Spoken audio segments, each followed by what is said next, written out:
방진 목사의 뚜벅뚜벅 메시지. 안녕하세요, 김태훈 목사입니다.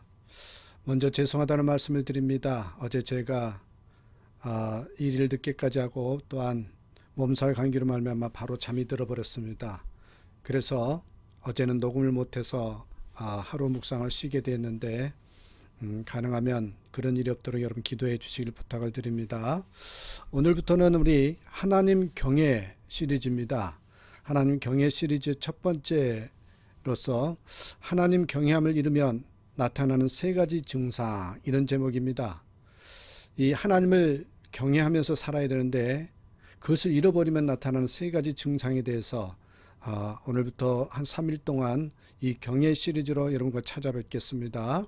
자, 오늘 말씀은 신명기 6장 1절에서 3절 말씀입니다.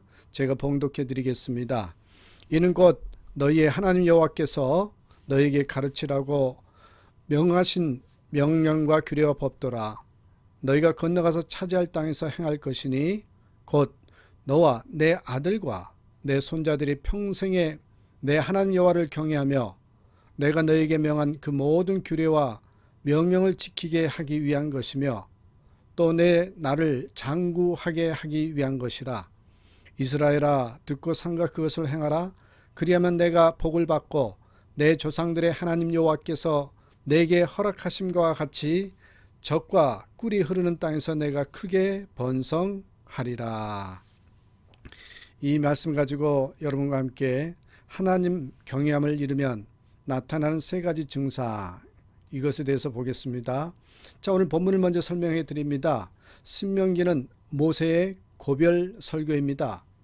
이스라엘 민족이 40년 광야 생활을 마친 후 이제 가나안을 눈앞에 두고 모세는 이스라엘 백성들에게 마지막 설교를 합니다.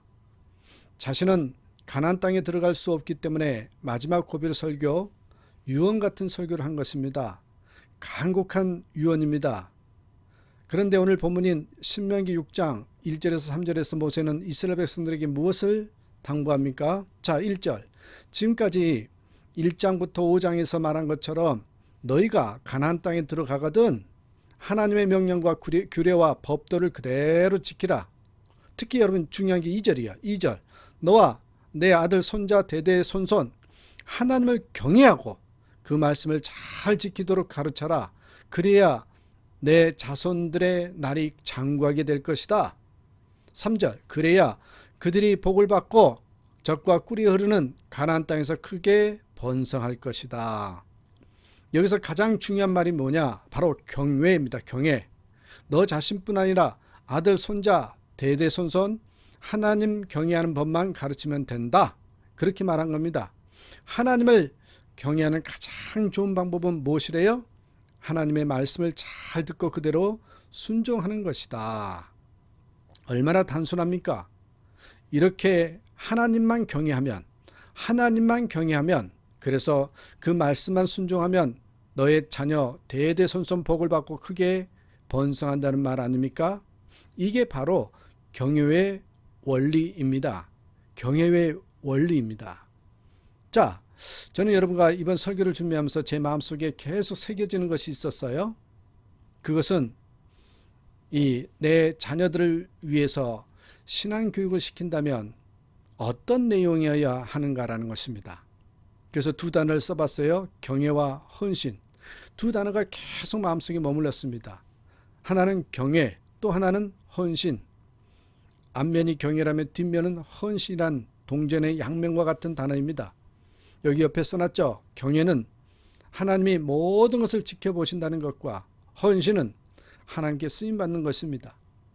내 자녀가 한 면에는 경외, 다른 면에는 헌신이라고 쓰여있는 동전을 늘 가슴에 품고 살았으면 좋겠다라는 그런 마음을 갖게 되었습니다.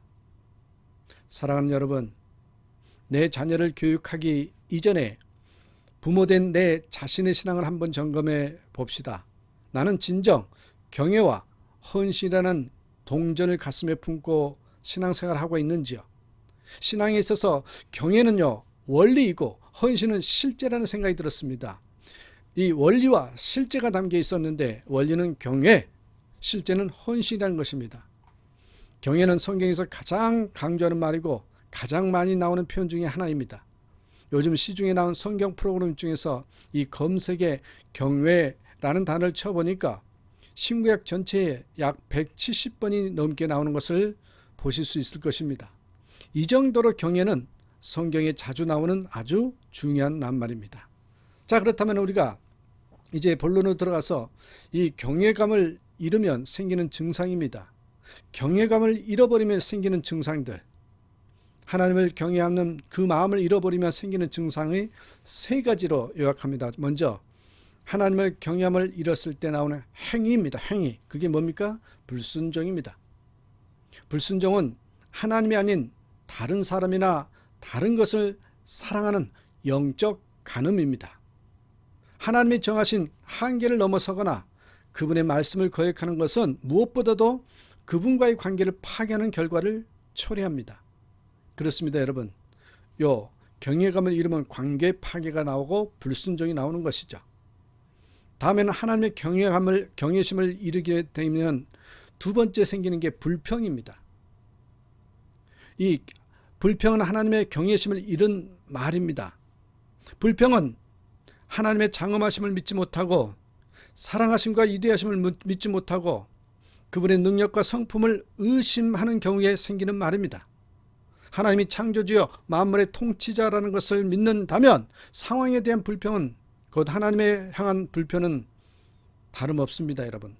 다시 말하면 여러분, 때로는 아셔야 됩니다. 모든 우리 인생사 생사화복을 하나님께서 주관하신다. 그걸 믿는다면 그 어떤 상황에 대해서도 불평하시면 안 되는 거죠.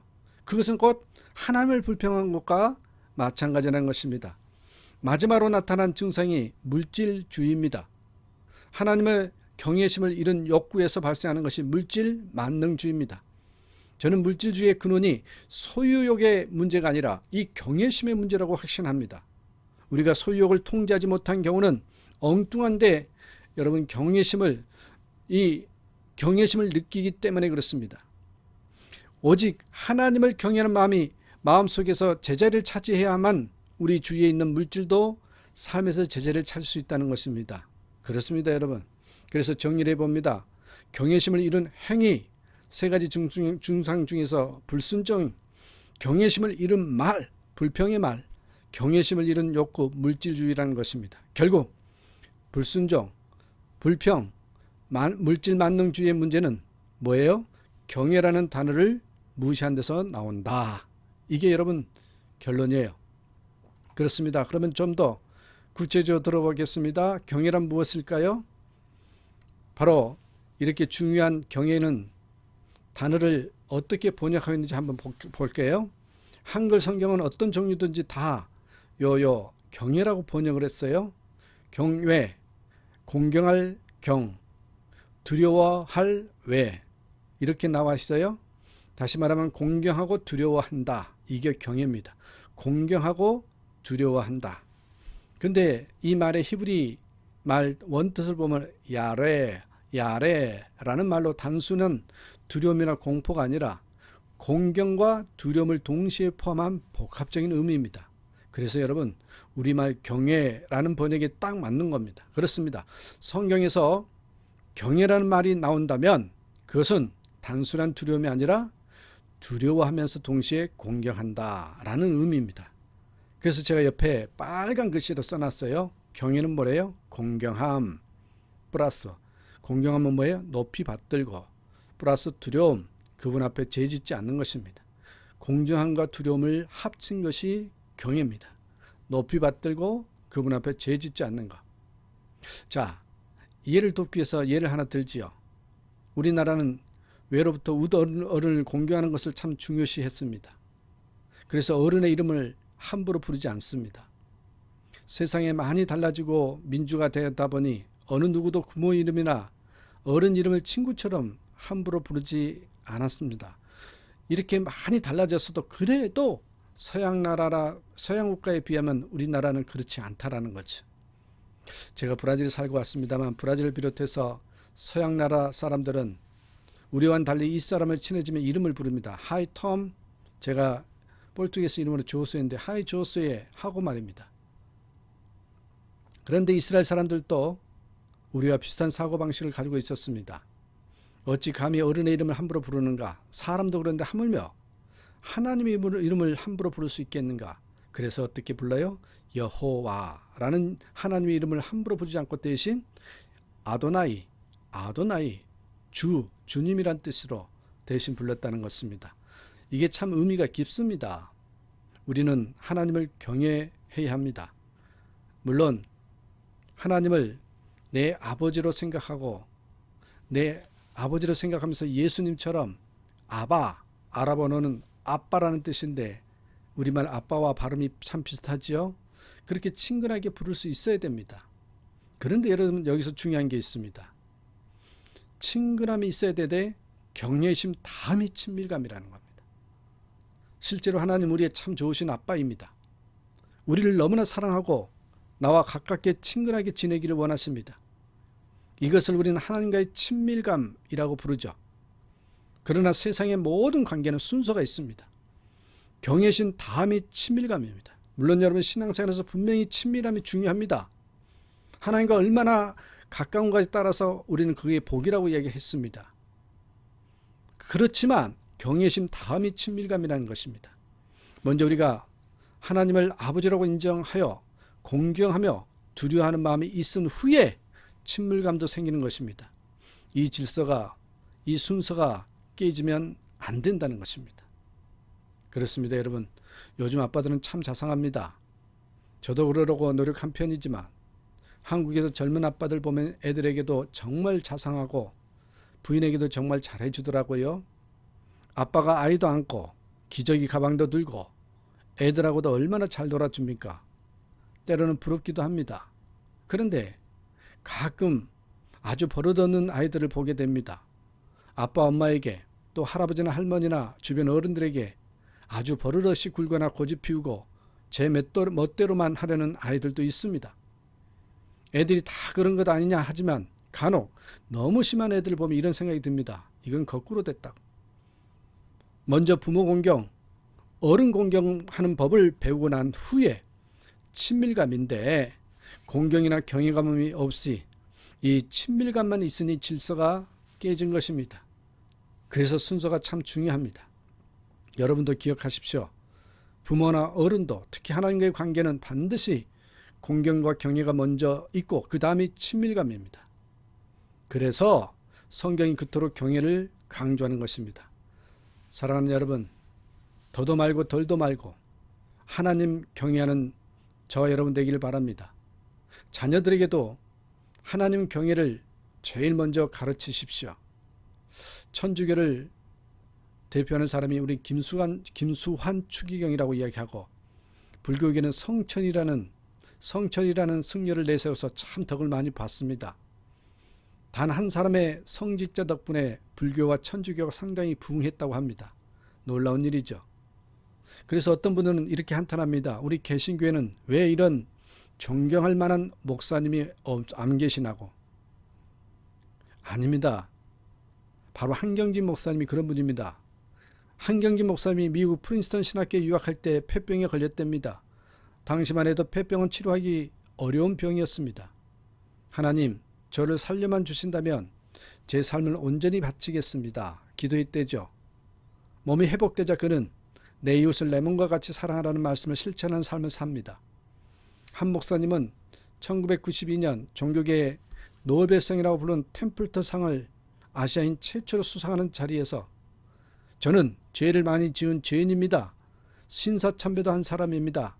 고개를 숙이며 자기 죄를 고백했습니다. 템플턴상 수상금으로 102만 달러, 약 우리나라 돈으로 10억이 넘는다고 합니다.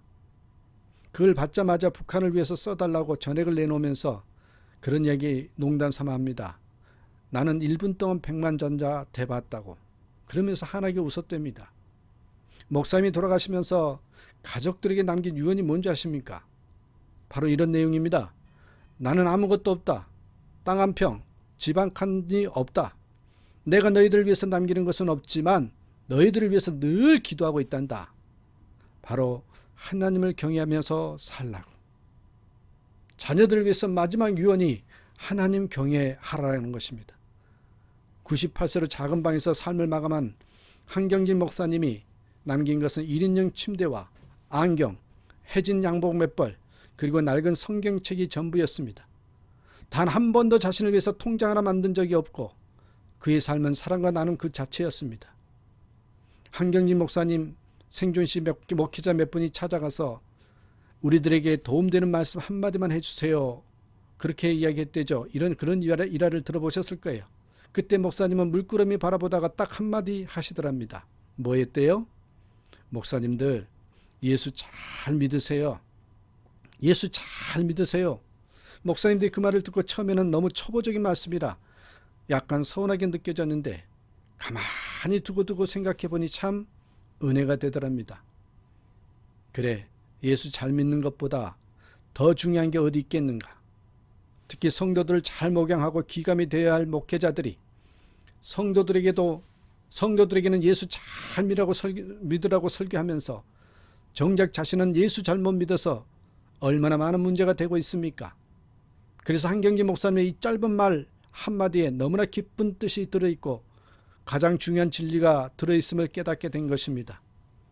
저는 오늘 예수를 잘 믿으라는 말이 왜 그런지 저에게는 하나님을 경외하는 목회자가 되라 이런 음성으로 들립니다. 사랑하는 여러분, 예수 잘 믿는 것보다 더 중요한 것이 세상에 어디 있겠습니까? 하나님 잘 믿고 하나님 경외하는 것보다 더 귀한 게 어디 있겠습니까? 그러니 우리 기본으로 돌아갑시다. 그래서 다른 모든 것 제쳐놓고 예수 잘 믿읍시다. 하나님 경외 잘 합시다. 자녀들에게 이 기본 진리를 가르칩시다. 그러면 하나님이 기뻐하십니다. 하나님을 기쁘시게 하면 우리는 하늘 아버지에게 무엇이든지 받을 수 있습니다. 그분이 가지신 모든 것을 소유할 수 있습니다. 11조 등 헌금하는 거, 주일 성수하는 거, 예배 시간 지키는 거, 가장 기본적인 신앙의 요소들이 무너지는 것은 다름 아닌 하나님 경외가 무너졌기 때문입니다. 그러기에 3일 동안 하나님 경외를 잘 점검하셔서 복된 삶이 되기를 간절히 축원합니다. 오늘도 예수님 때문에 행복하시고 예수 안에서 기뻐하는 저와 여러분 되시기를 주님의 이름으로 축복합니다. 감사합니다.